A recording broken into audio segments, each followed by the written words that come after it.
compass has pointed in only one direction, towards endless growth and profit accumulation. This single-minded pursuit has delivered prosperity for some, but it has come at a staggering cost to many others and to the living world we all depend upon. We have created jobs that are precarious, low-paying, and often destructive, leaving communities hollowed out and ecosystems on the brink of collapse. It is time to fundamentally rethink our approach. We need to build jobs that last, not just for a few years, but for generations. This means creating work that is regenerative, distributive by design, work that helps us thrive within the means of our planet. Sustainable job creation is not about tweaking the old broken system. It is about building a new one. It means creating livelihoods that are meaningful, secure, and contribute to the health of our communities and our planet. The core of this new vision is the concept of the triple bottom line, a framework that forces us to look beyond mere financial returns. The first pillar of this new economic paradigm is people. In our current system, labor is often treated as a mere input, a cost to be minimized. A regenerative approach, however, sees human well-being as a primary goal of economic activity. This means creating jobs that provide fair wages, safe working conditions, a sense of dignity and purpose. It means fostering workplaces that are inclusive, offering opportunities to those historically marginalized. A focus on people also extends beyond the workplace, considering health, education, and the social fabric of the wider community. It asks, does our work empower individuals? Does it strengthen social bonds? The second essential pillar is the planet. A sustainable job creation model operates within the planet's boundaries, seeking to protect and restore our natural ecosystems. This involves minimizing pollution, reducing carbon emissions, conserving water, protecting biodiversity. The final pillar is profit, but profit redefined. In a triple bottom line framework, profit is a means to an end, the engine to be sustainable, innovate, and scale positive impact. Bringing these three pillars together is where the magic happens. A job is truly sustainable only when it operates in the sweet spot where the needs of people, the health of the planet, and financial viability overlap. This is the space of regenerative enterprise. A business's success is measured not just by its bank balance, but by its contribution to a thriving society and a healthy biosphere. This integrated approach moves us beyond simple corporate social responsibility, which often just papers over the cracks, and toward a fundamentally new way of doing business. Healthy financial returns are necessary for an enterprise to survive and thrive, pay its workers fairly, and invest in cleaner technologies. Profitability ensures longevity, pursued in service of the social and ecological mission. It is about creating financial value by generating social and environmental value. When these align, jobs become resilient by design. The transition to a low-carbon, ecologically sound economy represents one of the greatest job creation opportunities of the 21st century. Green industries produce goods and services that protect and restore the environment. Renewable energy generation, solar power, wind power, retrofitting buildings for energy efficiency, sustainable agriculture, forest management, and water systems management, foundations of a resilient, labor-intensive economy. For the planet, green jobs reduce greenhouse gases, cut pollution, conserve resources, restore ecosystems. For people, they create stable, well-paying, local jobs and anchor value in communities. They require new skills, opening pathways for workforce development.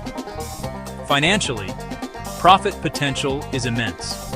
Regulations tighten, demand soars. Efficiency cuts costs. Innovation opens markets. Investing in green infrastructure yields public health gains, lower energy bills, and regional competitiveness, smart economics in a climate-changed world. Steps communities can take. First, run a local resource assessment. Strong sun, consistent wind, need for agricultural restoration. Second, set up targeted training programs with local colleges, solar installation and sustainable farming techniques. Third, use policy levers, tax incentives, green procurement standards. Finally, foster local supply chains so benefits stay in the community and build a self-sustaining green economy.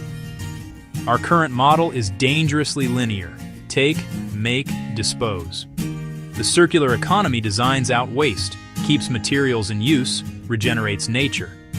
It is a job creation engine. Technicians repairing devices, craftspeople restoring furniture, operators sorting materials, local jobs that resist offshoring, new business models, rentals, product as a service, sharing and swapping, planet benefits, less extraction, less water use, fewer emissions, waste prevented. Start by mapping waste, then support repair hubs and tool libraries. Incentivize design for disassembly and markets for secondary materials. Section 6. A real-world success, the Grayston Bakery story. Its mission is deceptively simple. Bake delicious brownies, famously used in Ben & Jerry's ice creams, and change lives.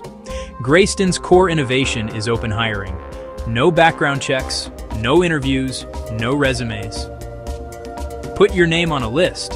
When a job opens, you get the call. It provides immediate employment to those excluded, the formerly incarcerated, the homeless, recovering addicts. Grayston doesn't just offer a job, it offers support services and on-the-job training to help people thrive. As a certified B Corp, the bakery considers workers, customers, community, and the environment, reducing its footprint over time. Financial success funds the mission. Profits pay wages, funds support services, and enable growth. Grayston proves you don't have to choose between doing good and doing well. Its success inspires others. Open hiring spreads, creating sustainable jobs because of its social mission. Section 7. The essential role of policy and partnerships. Governments are market shapers, tilting the field away from extractive industries and toward regenerative ones. Shift taxes away from labor and onto pollution and resource depletion to realign incentives. Update procurement to prioritize social enterprises and recycled materials. Legislate right to repair. Unlock local repair jobs and challenge planned obsolescence. Provide seed funding, guarantees, and grants to help startups reach sustainable scale. Businesses offer expertise, market access, and mentorship, partnering with social enterprises and cities. Education builds talent pipelines, from vocational programs to university curricula. Community orgs, nonprofits, and unions ensure equity, participation, and accountability, binding partners into durable coalitions. Building skills for the regenerative economy. A transition to green industries, social enterprises, and circular principles requires a new set of skills. Jobs are more hands-on, collaborative, and systems-oriented than siloed roles of the past. Embrace agile education, short modular courses and certificate programs. Value technical know-how and social intelligence. We need technicians for solar panels, wind turbines, and heat pumps. Agronomists for regenerative agriculture and foresters for sustainable land management. A resurgence of repair skills, from electronics to appliances to textiles. Designers and material scientists who build durable, modular, repairable products and invent compostable materials. Ensure training is inclusive and accessible. This investment builds a resilient workforce for decades to come. Section 9. Conclusion. A call to action for regenerative work. We stand at a critical juncture. We can persist in a degenerative economy, or choose a different direction. We can build an economy that is regenerative by design, creating work that is durable, dignified, and dedicated to people and planet. The models are here. The evidence is clear. A new world of work is emerging. Begin with a mindset shift. Move beyond the narrow pursuit of profit. Embrace the triple bottom line. Measure success by social equity, ecological health, and shared prosperity. Business leaders, become social innovators. Policymakers, systems gardeners. Citizens, co-creators of local economies. This is for everyone. Ask, how can your enterprise create social and environmental value? How can policy support? How can education equip the next generation? Start where you are. Look at your community. Find one need, one partner. Start a conversation. Plant a seed. The future is something we actively create. Let's, get to work.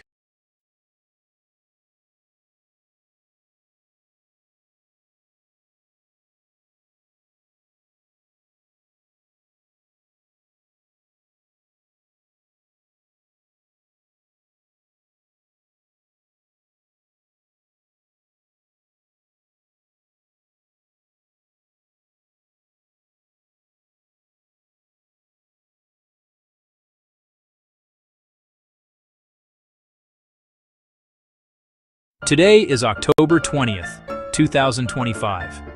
As we look around our world, we see a tapestry woven with threads of both incredible progress and immense challenge. Some people wake up each morning without access to clean water to drink. Others live in communities where reliable electricity is a distant dream, plunging their homes into darkness when the sun sets.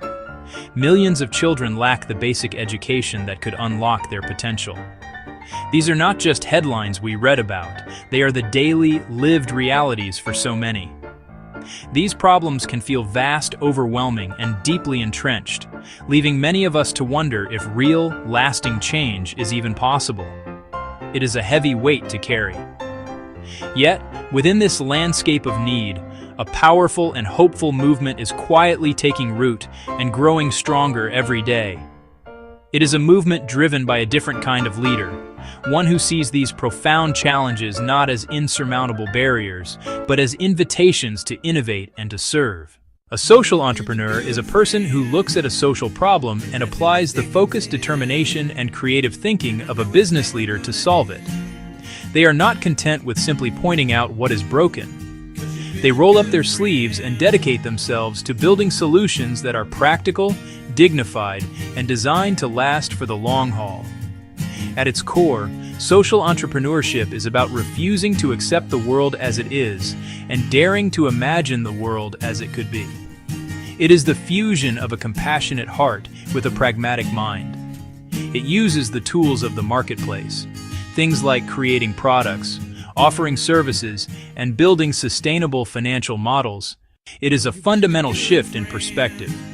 Instead of seeing the poor as passive recipients of charity, social entrepreneurs see them as customers, as partners, and as the very agents of their own transformation. This is not about handouts. It is about offering a hand up. This essay is a simple guide, a 10-minute masterclass, to help you understand this powerful idea. We will explore the essential ingredients that make a social enterprise work. We will walk through a clear story to see how these ideas come to life in the real world. We will lay out the practical steps you can take to begin your own journey, even if you start very small.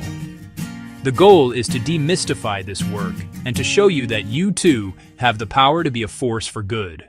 Every great journey begins with a clear destination. And for a social entrepreneur, that destination is the social mission. This is the North Star of the entire enterprise. It is a simple, powerful statement that declares the specific social or environmental problem you are committed to solving. This mission is not a vague wish for a better world. It is a focused and unwavering commitment to a particular outcome. It could be as direct as to ensure every child in this district has access to life-saving vaccines, or to eliminate plastic waste from our local river system, or to provide affordable, clean energy to off-grid rural families. A strong social mission is the engine that drives every decision. The clarity of this mission is absolutely critical. It acts as a filter, helping you decide what to do and, just as importantly, what not to do. When you are faced with a dozen opportunities or 100 distractions, you can always return to your core question. Does this action directly serve our mission? A clear mission also becomes a rallying cry. It is the story you tell to attract partners, to inspire team members, to gain the trust of the community you serve, and to persuade funders that your work matters. This understanding doesn't come from reading reports in a distant office. It comes from listening. It comes from spending time with the people who are most affected by the problem, hearing their stories, and seeing the world through their eyes. The most powerful social missions are not imposed from the outside. They are co-created with the community.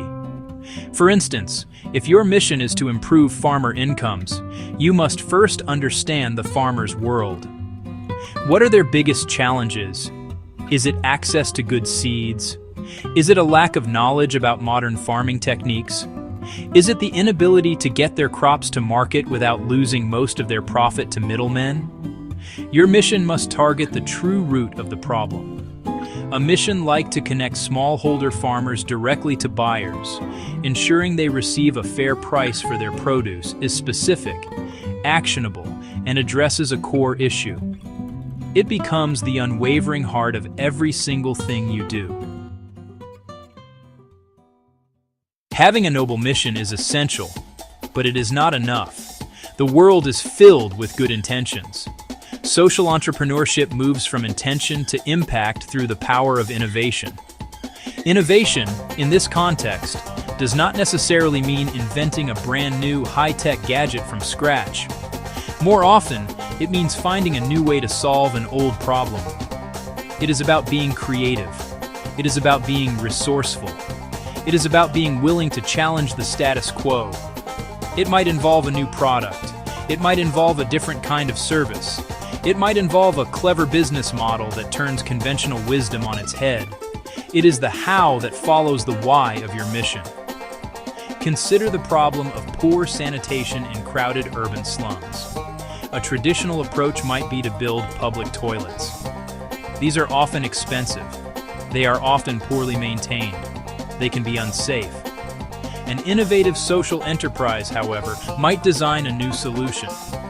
They could create a franchise model for clean, safe, pay-per-use toilet facilities. Those facilities can be managed by local community members. Innovation can also mean repurposing existing technology in a new context. For example, the widespread availability of simple mobile phones in many developing countries has opened up a universe of possibilities. Marketing image. Person holding a simple mobile phone, displaying a text message with agricultural advice. A social entrepreneur might create an SMS-based service that sends vital health information to expectant mothers in remote villages. Or they might build a simple app that provides farmers with real-time weather forecasts and market prices. The technology itself is not new, but its application to solve a specific social problem is a powerful innovation that can change lives on a massive scale. The key to successful innovation is to stay relentlessly focused on the user. The most brilliant idea is worthless if the people you are trying to help cannot or will not use it. This means your design process must be grounded in empathy. You must design with your users, not just for them. This involves creating prototypes. This involves testing them in the real world.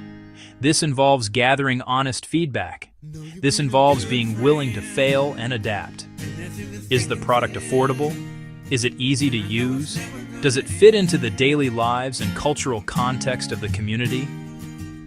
True innovation is a conversation, a dance between a creative idea and the practical reality of people's lives. Charity is a beautiful and necessary act of compassion. It can provide immediate relief in a crisis, feeding the hungry, sheltering the homeless. However, for solving long-term systemic problems, a model based purely on donations has its limits. Donor funds can be unpredictable. Grant cycles can end. A constant cycle of fundraising can divert precious time and energy away from the core mission. This is where the crucial concept of sustainability comes in. A social enterprise seeks to build a model that can stand on its own 2 feet. It aims to generate its own revenue to cover costs and continue its work indefinitely. Sustainability means designing a financial engine into the very core of your social model. It's challenging and creative. It requires you to think like a business person. The goal is not to maximize profit for shareholders, but to generate enough revenue to sustain and grow social impact. Revenue can come from many sources. Selling a product, low-cost water filters, affordable solar lamps, charging a fee for a service, small tuition for vocational training, modest fee for high-quality maternal health care. Imagine a social enterprise empowering women artisans in a rural area. A purely charitable approach, buy their crafts and give them away. A sustainable approach, create a brand, improve quality, sell in urban markets and sell online. Revenue pays artisans a fair and stable wage, buys raw materials, covers marketing and operations. Any surplus is reinvested into the mission. Train more artisans, expand into a new village. Financial sustainability instills discipline, efficiency, and effectiveness. Knowing you must earn your way makes you mindful of costs and pushes you to offer real value customers will pay for. That creates a powerful feedback loop. If people aren't buying your solar lamp, it might be too expensive or not durable enough. The market tells you what to fix. This accountability keeps the enterprise relevant and responsive, creating a resilient organization that can weather storms and endure for the long term. Section 5. The ripple effect. The power of scalability. Solving a problem for 10 people is a wonderful achievement. Solving it for 1,000 people is a triumph. Solving it for 1,000,000 people can change the world. This is the promise of scalability. Scalability is the potential for a social enterprises model to be replicated and expanded to serve a much larger number of people, either within a region or across the globe, without a proportional increase in costs. It is about designing a solution from the very beginning that is not just a one-off project, but a blueprint for widespread change. A scalable idea is like a seed that contains the DNA to grow into a forest. To achieve scale, the solution must be as simple and efficient as possible. Complex, customized solutions that require highly specialized experts are often very difficult to grow. A scalable model, on the other hand, is often built on standardized processes and systems that can be easily taught and replicated by others. Think of a business-in-a-box concept. A successful model for a community health clinic, for instance, could be documented in a comprehensive toolkit that includes everything from the physical layout and equipment list to the staff training manuals and financial management software. This toolkit can then be used to launch similar clinics in new locations with greater speed and a higher chance of success. Technology is often a powerful catalyst for scalability. An educational program that relies on one charismatic teacher can only reach as many students as can fit in a classroom. But if that teacher's lessons are recorded and delivered through a simple mobile application, they can suddenly reach tens of thousands of students at a very low marginal cost. One teacher's impact is amplified exponentially. This is how an idea breaks free from its geographical constraints and spreads. The key is to use technology that is appropriate and accessible to the target community. Simple SMS messages can often be more scalable than a complex smartphone app in areas with limited internet connectivity. However, scalability is not just about growth for growth's sake. It must be pursued with care and intention. Rapid, unchecked expansion can lead to a dilution of quality and a loss of connection to the core social mission. As an enterprise grows, it is crucial to have strong systems in place to monitor impact and maintain quality standards. Are the new clinics providing the same level of care as the original one? Are the students using the app actually learning? Scaling with integrity means building the infrastructure, the training programs, the quality control checks, the feedback mechanisms that ensures the soul of the enterprise is not lost as its body grows larger. Section 6. A story of change, from trash to treasure. Let us move from theory to a simple, concrete story to see how these four elements, mission, innovation, sustainability. Imagine a small coastal town where the local economy depends on fishing. Over the years, plastic waste has become a huge problem. Plastic bags, bottles, packaging. It clogs the streets and finds its way into the river and the ocean. The water has become polluted. The beaches are littered with trash. The fish, the very lifeblood of the community, are becoming scarce. The problem is visible. It is harming livelihoods and damaging the environment. A young woman who grew up in the town decides she cannot stand by. She decides to act. Her social mission becomes crystal clear: to clean the river and ocean of plastic waste, while creating economic opportunities for her community. It is a dual mission, linking environmental health with economic well-being. She does not want a one-time cleanup. She wants to build a system that stops the problem at its source and turns the waste into something of value. This mission becomes her guiding purpose, the reason she gets up every morning. Her innovation is not a new technology. It's about connecting old ideas in a new way. She learns a simple, low-tech process that can shred plastic waste.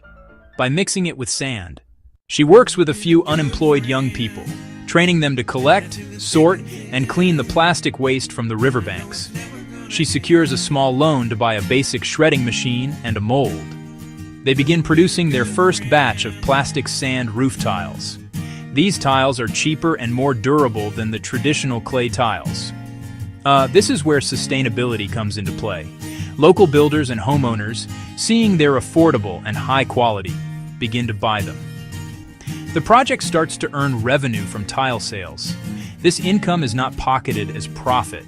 It is used to pay a fair wage to the plastic collectors and production workers. It covers operational costs and equipment maintenance. Soon, the enterprise covers all its own expenses without relying on donations. The work can continue and grow because it has a self-sustaining financial engine. The river gets cleaner, and people are earning a dignified living. Finally, she thinks about scalability.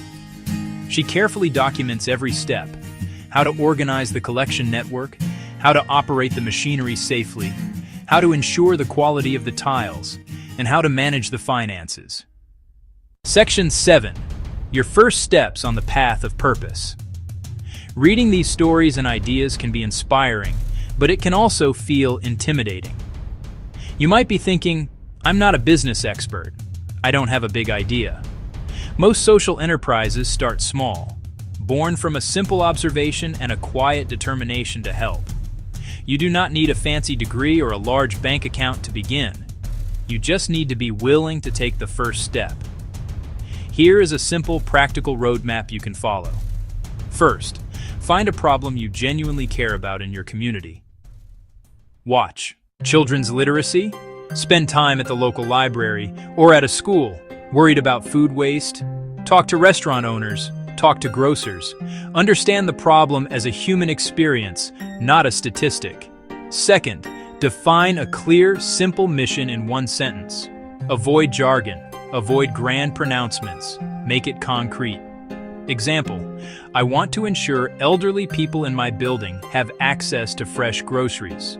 Help children in my neighborhood with their math homework. Create a safe place for teenagers to gather after school. Write your mission down and put it somewhere visible. It will be your anchor. Third, run a tiny, low-cost experiment. Build the smallest possible version of your idea. Section 8.